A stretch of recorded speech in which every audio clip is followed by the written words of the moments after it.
नमस्ते दोस्तों। आज सुनेंगे मुंशी प्रेमचंद जी की लिखी कहानी प्रेम का उदय। भोंदू पसीने में तर लकड़ी का एक गट्ठर सिर पर लिए आया और उसे जमीन पर पटक कर बंटी के सामने खड़ा हो गया, मानो पूछ रहा हो कि अभी तेरा मिजाज ठीक नहीं हुआ। संध्या हो गई थी, फिर भी लू चल रही थी और आकाश पर गर्द छाई हुई थी। प्रकृति रक्त शून्य देह की भांति शिथिल हो रही थी। भोंदू प्रातःकाल घर से निकला था। दोपहर उसने एक पेड़ की छां में काटी थी। समझा था इस तपस्या से देवी जी का मुंह सीधा हो जाएगा, लेकिन आकर देखा तो वह अब भी कोप भवन में थी। भोंदू ने बातचीत छेड़ने के इरादे से कहा, लो एक लोटा पानी दे दो, बड़ी प्यास लगी है, मर गया सारे दिन। बाजार में जाऊंगा तो 3 आने से बेसी न मिलेंगे। 2-4 सांडे मिल जाते तो मेहनत सफल हो जाती। बंटी ने सिरकी के अंदर बैठे बैठे कहा, धर्म भी लूटोगे और पैसे भी, मुंह धो रखो। भोंदू ने भवे सिकोड़ कर कहा, क्या धर्म कर्म बकती है? धर्म कर्म करना हंसी खेल नहीं है। धर्म वह करता है जिसे भगवान ने माना हो। हम क्या खाकर धर्म करेंगे? भरपेट चबेना तो मिलता नहीं, धर्म करेंगे। बंटी ने अपना वार ओछा पड़ते देखकर चोट पर चोट की। संसार में कुछ ऐसे भी महात्मा हैं जो अपना पेट चाहे न भर सकें पर पड़ोसियों को न्योता देते फिरते हैं, नहीं तो सारे दिन बन बन लकड़ी न तोड़ते फिरते। ऐसे धर्मात्मा लोगों को मेहरिया रखने की क्या सोचती है यह मेरी समझ में नहीं आता। धर्म की गाड़ी क्या अकेले नहीं खींचते बनती? भोंदू इस चोट से तिलमिला गया। उसकी जिरहदार नसें तन गईं, माथे पर बल पड़ गए। इस अबला का मुंह वह एक डपट में बंद कर सकता था, पर डांट डपट उसने न सीखी थी। जिसके पराक्रम की सारे कंजड़ों में धूम थी, जो अकेला 100-50 जवानों का नशा उतार सकता था, वह इस अबला के सामने चूं तक न कर सका। दबी जबान से बोला, मेहरिया धर्म बेचने के लिए नहीं लाई जाती, धर्म पालने के लिए लाई जाती है। यह कंजड़ दंपति आज 3 दिन से और कई कंजड़ परिवारों के साथ इस बाग में उतरा हुआ था। सारे बाग में सिरकियां ही सिरकियां दिखाई देती थीं। उसी 3 हाथ चौड़ी और 4 हाथ लंबी सिरकी के अंदर एक एक पूरा परिवार जीवन के समस्त व्यापारों के साथ कल्पवासता कर रहा था। एक किनारे चक्की थी, एक किनारे रसोई का स्थान, एक किनारे 2-1 अनाज के मटके, द्वार पर एक छोटी सी खटोली बालकों के लिए पड़ी थी। हर एक परिवार के साथ 2-2 भैंसें या गधे थे। जब डेरा कूच होता था तो सारी गृहस्थी इन जानवरों पर लाद दी जाती थी। यही इन कंजड़ों का जीवन था। सारी बस्ती एक साथ चलती थी। आपस ही में शादी ब्याह, लेन देन, झगड़े टंटे होते रहते थे। इस दुनिया के बाहर का संसार उनके लिए केवल शिकार का मैदान था। उनके किसी इलाके में पहुंचते ही वहां की पुलिस तुरंत आकर उन्हें अपनी निगरानी में ले लेती थी। पड़ाव के चारों तरफ चौकीदार का पहरा हो जाता था। स्त्री या पुरुष किसी गांव में जाते तो 2-4 चौकीदार उसके साथ हो लेते थे। रात को भी उनकी हाजिरी ली जाती थी। फिर भी आसपास के गांवों में आतंक छाया हुआ था, क्योंकि कंजड़ लोग बहुधा घरों में घुसकर जो चीज़ चाहते उठा लेते और उनके हाथ में जाकर कोई चीज़ लौट न सकती थी। रात में ये लोग अक्सर चोरी करने निकल जाते थे। चौकीदारों को उनसे मिले रहने में ही अपनी कुशल दिखती थी। कुछ हाथ भी लगता था और जान भी बची रहती थी। सख्ती करने में प्राणों का भय था, कुछ मिलने का तो जिक्र ही क्या, क्योंकि कंजड़ लोग एक सीमा के बाहर किसी का दबाव नहीं मानते थे। बस्ती में अकेला भोंदू अपनी मेहनत की कमाई खाता था, मगर इसलिए नहीं कि वह पुलिस वालों की खुशामद न कर सकता था। उसकी स्वतंत्र आत्मा अपने बाहुबल से प्राप्त किसी वस्तु में हिस्सा देना स्वीकार न करती थी, इसलिए वह यह नौबत ही न आने देना चाहता था। बंटी को पति की यह आचार निष्ठा एक आंख न भाती थी। उसकी और बहनें नई नई साड़ियाँ, नए नए आभूषण पहनती तो बंटी उन्हें देख देख कर पति की अकर्मण्यता पर कुढ़ती थी। इस विषय पर दोनों में कितने ही संग्राम हो चुके थे, लेकिन भोंदू अपना परलोक बिगाड़ने पर राजी न होता था। आज भी प्रातःकाल यही समस्या आ खड़ी हुई थी और भोंदू लकड़ी काटने जंगलों में निकल गया था। सांडे मिल जाते तो आंसू पूछते, पर आज सांडे भी न मिले। बंटी ने कहा, जिससे कुछ नहीं हो सकता वही धर्मात्मा बन जाते हैं। रांड अपने मांड में ही खुश है। भोंदू, मैं तो निखट्टू हूँ। बंटी ने इस प्रश्न का सीधा साधा उत्तर न देकर कहा, मैं क्या जानूँ तुम क्या हो। मैं तो यही जानती हूँ कि यहाँ धेले धेले की चीज़ के लिए तरसना पड़ता है। यही सबको पहने ओढ़ते हंसते खेलते देखती हूँ। क्या मुझे पहनने ओढ़ने हंसने खेलने की साध नहीं है? तुम्हारे पल्ले पड़कर ज़िंदगी नष्ट हो गई। भोंदू ने एक क्षण विचार मग्न रहकर कहा, जानती है, पकड़ा जाऊंगा तो 3 साल से कम की सज़ा ना होगी। बंटी विचलित न हुई, बोली, जब और लोग नहीं पकड़े जाते तो तुम ही क्यों पकड़े जाओगे?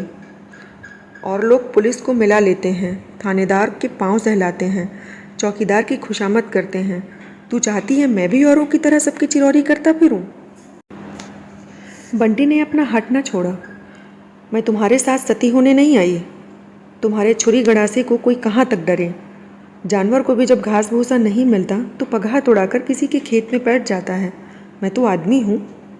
भोंदू ने इसका कुछ जवाब न दिया। उसकी स्त्री कोई दूसरा घर कर ले यह कल्पना उसके लिए अपमान से भरी थी। आज बंटी ने पहली बार यह धमकी दी थी। अब तक भोंदू इस तरफ से निश्चिंत था। अब यह नई संभावना उसके सम्मुख उपस्थित हुई। उस दुर्दिन को वह अपना काबू चलते अपने पास न आने देगा। आज भोंदू की दृष्टि में वह इज्जत नहीं रही, वह भरोसा नहीं रहा। मजबूत दीवार को टिकाने की ज़रूरत नहीं। जब दीवार हिलने लगती है तब हमें उसे संभालने की चिंता होती है। आज भोंदू को अपनी दीवार हिलती हुई मालूम होती थी। आज तक बंटी अपनी थी। वह जितना अपनी ओर से निश्चिंत था उतना ही उसकी ओर से था। वह जिस तरह खुद रहता था उसी तरह उसको भी रखता था। जो खुद खाता था वही उसको खिलाता था। उसके लिए विशेष फिक्र न थी। पर आज उसे मालूम हुआ कि वह अपनी नहीं है। अब उसका विशेष रूप से सत्कार करना होगा, विशेष रूप से दिलजोई करनी होगी। सूर्यास्त हो रहा था। उसने देखा उसका गधा चरकर चुपचाप सिर झुकाए चला आ रहा है। भोंदू ने कभी उसके खाने पीने की चिंता न की, क्योंकि गधा कभी किसी और को अपना स्वामी बनाने की धमकी न दे सकता था। भोंदू ने बाहर आकर आज गधे को पुचकारा, उसकी पीठ सहलाई और तुरंत उसे पानी पिलाने के लिए डोल और रस्सी लेकर चल दिया। इसके दूसरे ही दिन कस्बे में एक धनी ठाकुर के घर चोरी हो गई। उस रात भोंदू अपने डेरे पर न था। बंटी ने चौकीदार से कहा, वह जंगल से नहीं लौटा। प्रातःकाल भोंदू आ पहुंचा। उसकी कमर में रुपयों की एक थैली थी, कुछ सोने के गहने भी थे। बंटी ने तुरंत गहनों को ले जाकर एक वृक्ष की आड़ में गाड़ दिया। रुपयों की क्या पहचान? भोंदू ने पूछा। अगर कोई पूछे इतने सारे रुपए कहाँ मिले तो क्या कहेगी? बंटी ने आंखें नचाकर कहा, कह दूंगी, क्या बताऊं? दुनिया कमाती है तो किसी का हिसाब देने जाती है, हम ही क्यों अपना हिसाब दें?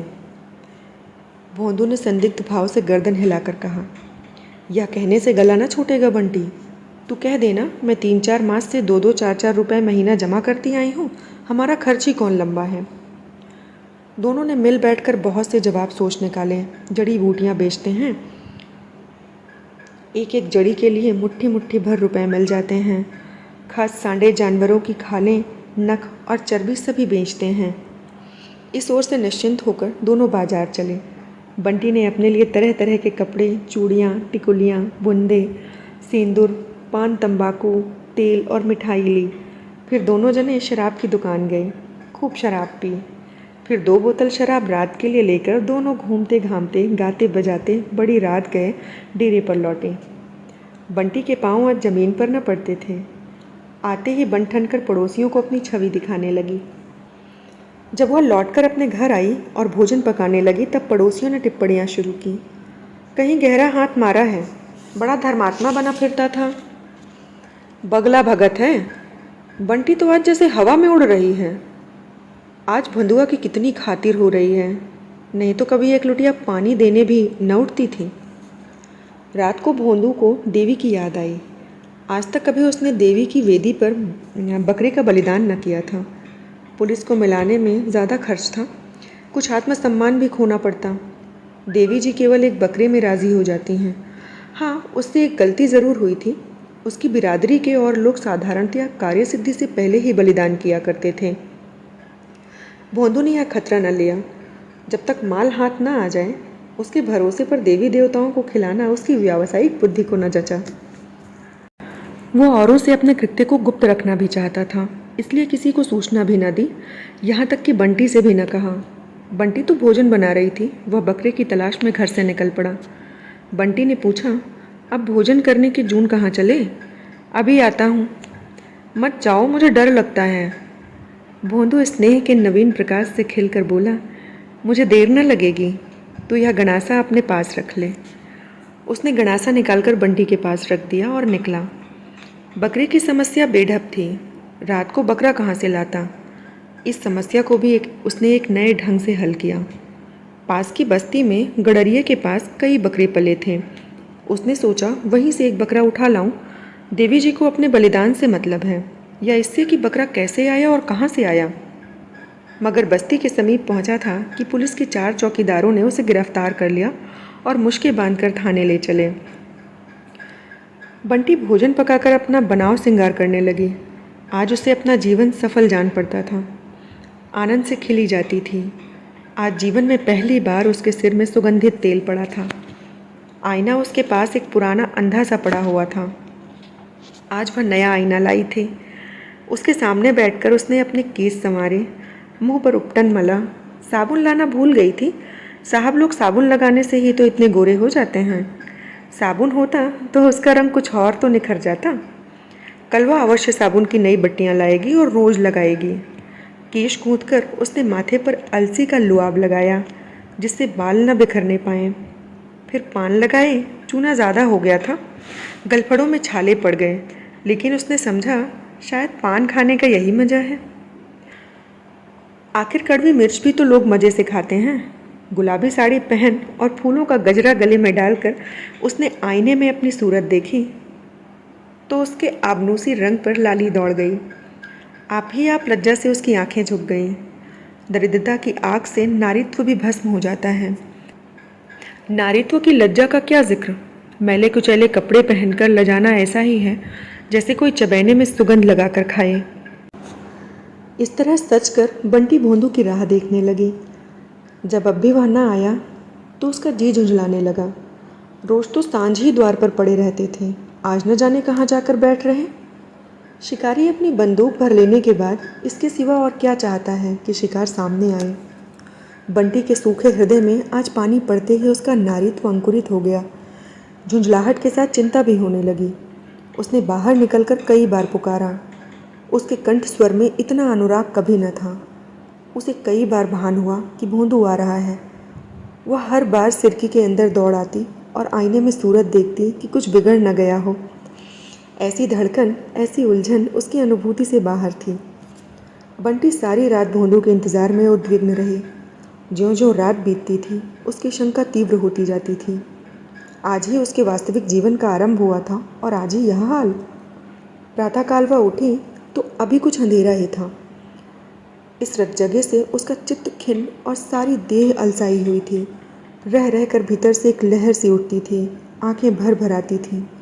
सहसा किसी ने कहा, अरे बंटी, भोंदू रात पकड़ा गया। बंटी थाने पहुंची तो पसीने में तर थी और दम फूल रहा था। उसे भोंदू पर दया न थी, क्रोध आ रहा था। सारा ज़माना यही काम करता है और चैन की बंसी बजाता है। इन्होंने कहते कहते हाथ भी लगाया तो चूक गए। नहीं सहूर था तो साफ कह देते, मुझसे यह काम न होगा। मैं यह थोड़ी ही कहती थी कि आग में फान पड़ो। उसे देखते ही थानेदार ने धौंस जमाई। यही तो है बंधुआ की औरत, इसे भी पकड़ लो। बंटी ने हेकड़ी जताई। हाँ हाँ पकड़ लो, यहाँ किसी से नहीं डरते। जब कोई काम ही नहीं करते तो डरे क्यों। अफसर और माथत सभी की अनुरक्त आंखें बंटी की ओर उठने लगीं। भोंदू की तरफ से लोगों के दिल कुछ नर्म हो गए। उसे धूप से छाह में बैठा दिया गया।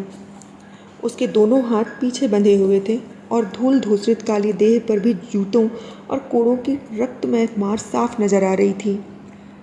उसने एक बार बंटी की ओर देखा, मानो कह रहा था, कहीं लोगों के धोखे में मत आ जाना। थानेदार ने डांट बताई, ज़रा इसकी दीदा दिलेरी देखो, जैसे देवी ही तो है, मगर इस फेरे में मत रहना। यहाँ तुम लोगों की नस नस पहचानता हूँ। इतने कोड़े लगाऊंगा कि चमड़ी उड़ जाएगी, नहीं तो सीधे से कबूल दो, सारा माल लौटा दो, इसी में खैरियत है। भोंदू ने बैठे बैठे कहा, क्या कबूल दें, जो देश को लूटते हैं उनसे तो कोई नहीं बोलता। जो बेचारे अपनी गाढ़ी कमाई की रोटी खाते हैं उनका गला काटने को पुलिस भी तैयार रहती है। हमारे पास किसी की नज़र भेंट देने के लिए पैसे नहीं हैं। थानेदार ने कठोर स्वर में कहा। हाँ हाँ, जो कुछ कोर कसर रह गई हो वह पूरी कर दे, किरकिरी न होने पाए, मगर इन बैठकबाजियों से बच नहीं सकते। अगर इकबाल न किया तो 3 साल को जाओगे। मेरा क्या बिगड़ता है? अरे छोटे सिंह, ज़रा लाल मिर्च की धुनी तो दे इसे। कोठरी बंद करके पसेरी भर मिर्चें सुलगा दो, अभी माल बरामद हुआ जाता है। भोंदू ने ढिठाई से कहा। दरोगा जी, बोटी बोटी काट डालो, लेकिन कुछ हाथ न लगेगा। तुमने मुझे रात भर पिटवाया है, मेरी एक एक हड्डी चूर चूर हो गई है। कोई दूसरा होता तो अब तक सिधार गया होता। क्या तुम समझते हो आदमी को रुपए पैसे जान से भी ज़्यादा प्यारे होते हैं? जान ही के लिए आदमी सब तरह के कुकर्म करता है। धूनी लगाकर भी देख लो। दरोगा जी को अब विश्वास आया कि इस फौलाद को झुकाना मुश्किल है। भोंदू की मुखाकृति से शहीदों का सा आत्मसमर्पण झलक रहा था। यद्यपि उनके हुक्म की तामील होने लगी। 2 कांस्टेबलों ने भोंदू को एक कोठरी में बंद कर दिया।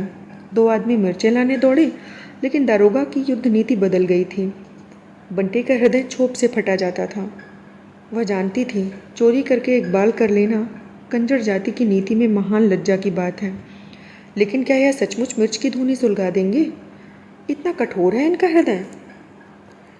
सालन बघारने में कभी मिर्च जल जाती है तो छींकों और खांसियों के मारे दम निकलने लगता है। जब नाक के पास धुनी सुलगाई जाएगी तब तो प्राण ही निकल जाएंगे।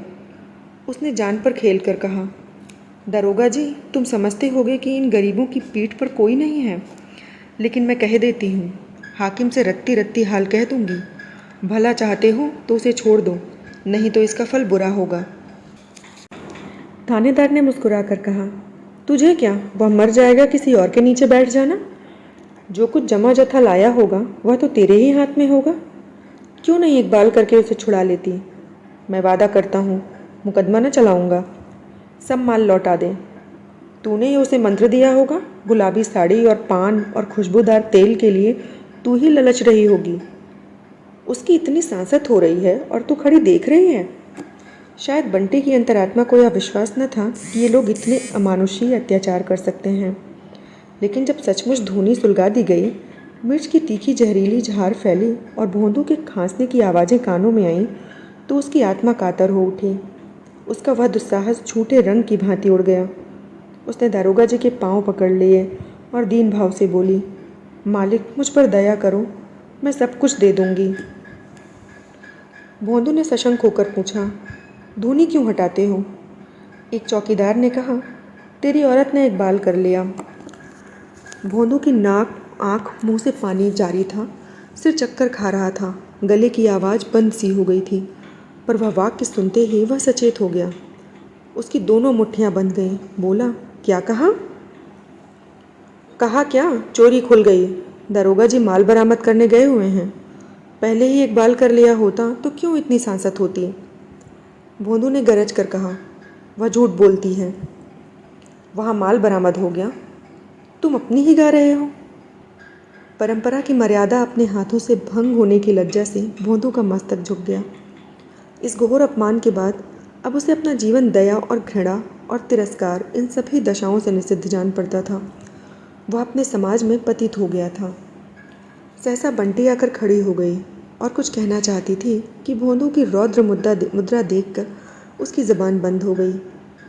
उसे देखते ही भोंदू की आहत मर्यादा किसी आहत सर्प की भांति तड़प उठी।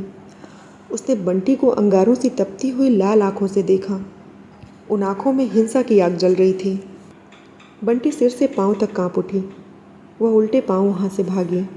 किसी देवता के अग्निबाण के समान वे 2 अंगारे सी आंखें उसके हृदय में चुभने लगीं।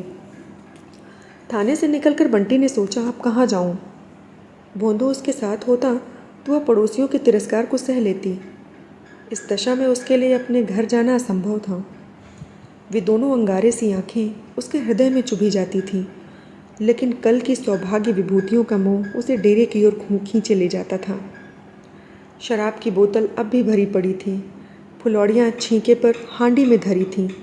वह तीव्र लालसा जो मृत्यु को सम्मुख देख कर भी संसार के भोग्य पदार्थों की ओर उनको चलायमान कर देती हैं, उसे खींचकर डेरी की ओर लेकर चली। दोपहर हो गई थी। वह पड़ाव पर पहुंची तो सन्नाटा छाया हुआ था। अभी कुछ देर पहले जो स्थान जीवन क्रीड़ा क्षेत्र बना हुआ था बिल्कुल निर्जन हो गया था। बिरादरी वालों के तिरस्कार का यह सबसे भयंकर रूप था। सभी ने उसे त्याज्य समझ लिया। केवल उसकी सिरकी उस निर्जनता में रोती हुई खड़ी थी। बंटी ने उसके अंदर पांव रखे तो उसके मन की कुछ वही दशा हुई जो अकेला घर देखकर किसी चोर की होती है। कौन कौन सी चीजें समेटे उस कुटिया में उसने रो रो कर 5 वर्ष काटे थे, पर आज उसे उससे यही ममता हो रही थी जो किसी माता को अपने दुर्गुणी पुत्र को देखकर होती है जो वर्षों के बाद परदेश से लौटा हो। वहां से कुछ चीजें इधर की उधर हो गई थीं। उसने तुरंत उन्हें संभाल कर रखा। फुलौड़ियों की हांडी छींके पर कुछ ठंडी हो गई थी, शायद उस पर बिल्ली झपटी थी। उसने जल्दी से हांडी उतार कर देखी। फुलौड़ियां छूती थीं। पानी पर जो गीला कपड़ा लपेटा था वह सूख गया था। उसने तुरंत कपड़ा तर कर दिया। किसी के पांव की आहट पाकर उसका कलेजा धक से हो गया। भोंदू आ रहा है।